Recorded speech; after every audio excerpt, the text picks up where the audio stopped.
పాపం విరాట్ కోహ్లీని చూస్తే నిజంగా చాలా బాధేస్తుంది.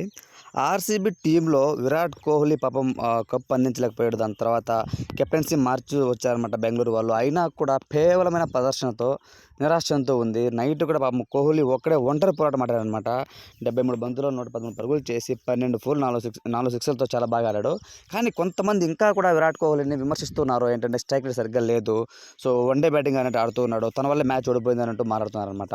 నిజంగా విరాట్ కోహ్లీయే కొంచెం అంటే కొంచెం ఫాస్ట్‌గా ఆడదామని ట్రై చేసి ఔట్ అయిపోయాడంటే బెంగుళూరు పరిస్థితి 120, 130కి ఆల్ ఔట్ అయిపోతుంది. అది మనమందరం చూసామనమాట. సో, కాబట్టి తనేంటంటే తను ఔట్ అయిపోతే ఇంకొక బ్యాట్స్‌మెన్ సరిగ్గా ఆడేవాళ్ళు లేరు. క్యామరూన్ గ్రీన్ ఉన్నాడు. తను బాగా ఆడేవాడు ముంబైకి. సో, వాళ్ళు ట్రేడ్ చేసి తీసుకున్నారు. కొన్ని కోట్లయితే కుమ్మరించారు అతనికి. అతను కూడా సరిగ్గా ఆడలేకపోతూ ఉన్నాడు. Opener batsmen Faf du Plessis సరిగ్గా ఆడలేకపోతున్నారు. తను ఏదో ట్రై చేసి వెళ్తున్నారు.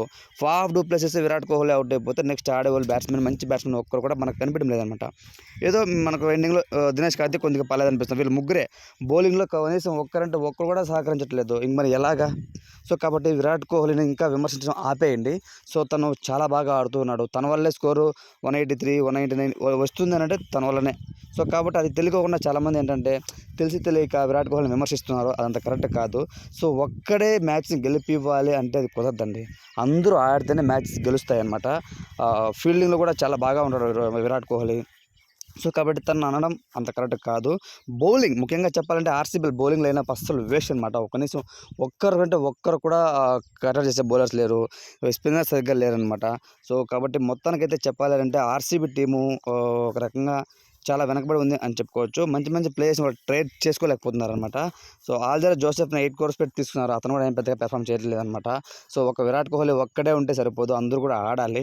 సో, కాబట్టి అదేమీ తెలియకోకుండా విరాట్ కోహ్లీ ఇబ్బంది పడిపోవడం అంత మంచిది కాదు. ఇంకొకటి రాజస్థాన్ రాయల్స్ పక్క బ్యాట్స్‌మెన్ జాస్ బట్లర్ చాలా బాగా ఆడాడు. సంజు శాంసన్ చాలా బాగా ఆడాడు. సో, కాబట్టి రాజస్థాన్ రాయల్స్‌తో పోల్చుకుంటే ఆర్‌సీబీ కొంచెం వీక్ అనమాట. సో, అందుకే అది ఓడిపోవడం జరిగిందనమాట. కానీ కోహ్లీ స్ట్రైక్ రేట్ పడిపోయింది, సరిగ్గా ఆడట్లేదు అనడం మాత్రం కరెక్ట్ కాదు. So, friends me point of view ప్రకారం చెప్పండి. మన కోహ్లీ ఏ విధంగా ఆడుతున్నాడో ఐపీఎల్ అనేది కామెంట్ రూపంలో తెలియచేయండి. Thanks for watching.